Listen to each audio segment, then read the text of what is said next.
Such a great award, and today being Martin Luther King Jr. Day, I want to remember that yesterday was actually the 60th anniversary of when Willie O'Ree broke the color line, the NHL, January 18th, 1958.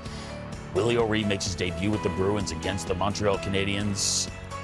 Only played 45 games in the NHL, but his impact has been massive, and it continues today, which is impressive for many reasons. One being that in October, Willie O'Ree turned 90 years old. 90. Yeah, and it feels like every time you interact with him, you're interacting with a guy who's young at heart and still has a ton to offer. You were with him on his birthday? I was. Yeah, we're out there in San Diego with the San Diego Gulls with our Player Inclusion Coalition members, and it was amazing. Just seeing Willie and his family. There's Justin and Jammer. It's incredible the legacy that he's going to leave behind. The way he's been so classy, and the way he just honors people and treats people with so much respect. I've always said there's a reason why he was the first, because I couldn't be the first, because I would have snapped at everything. But the way Willie O'Ree has been great about it, and this in Boston, we retired his number there, Biz, it was such a big moment for Willie and his family.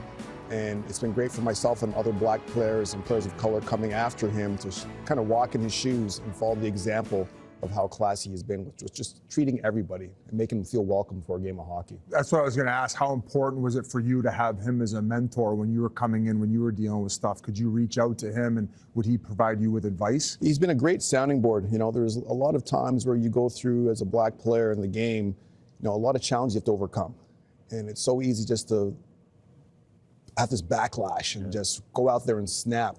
And I think back, and I'd call Willie and I'd talk to him about some of the issues that he dealt with. And a lot of things he doesn't talk about publicly, but back in 1958, the world was a lot different than what it is today in 2025. So he went through a lot worse than what I went through. But to be able to go through that mud and come out the other side, I take that approach now too. And I talk to young black players coming up these days that I'm like, listen, yes, what you're going through is tough. What I went through is even tougher. What Willie went through was even tougher than that. So let's just put our head down. Let's continue to educate people. Let's continue to be the best version of ourselves.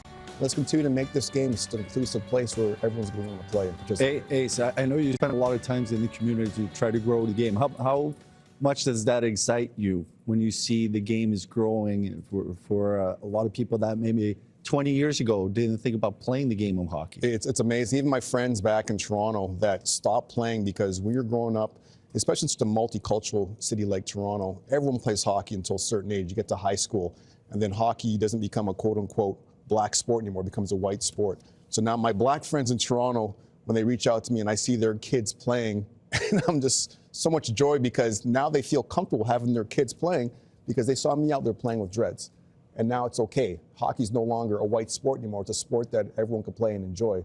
Whereas back then when we were coming up, they're like, oh, I got to stop playing the sport because it's not black enough anymore. And our black friends would give them a hard time. So that to me is the biggest piece that I take away from all this, that I'm seeing a lot of my friends' kids that are playing the game now, and they feel like it's a place where they can feel welcome and accepted.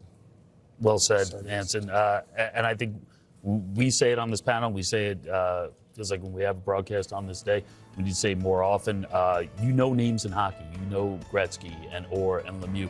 It feels like in terms of importance to the game and importance to society, like you have to know Willie O'Ree's name. Absolutely. It is that important.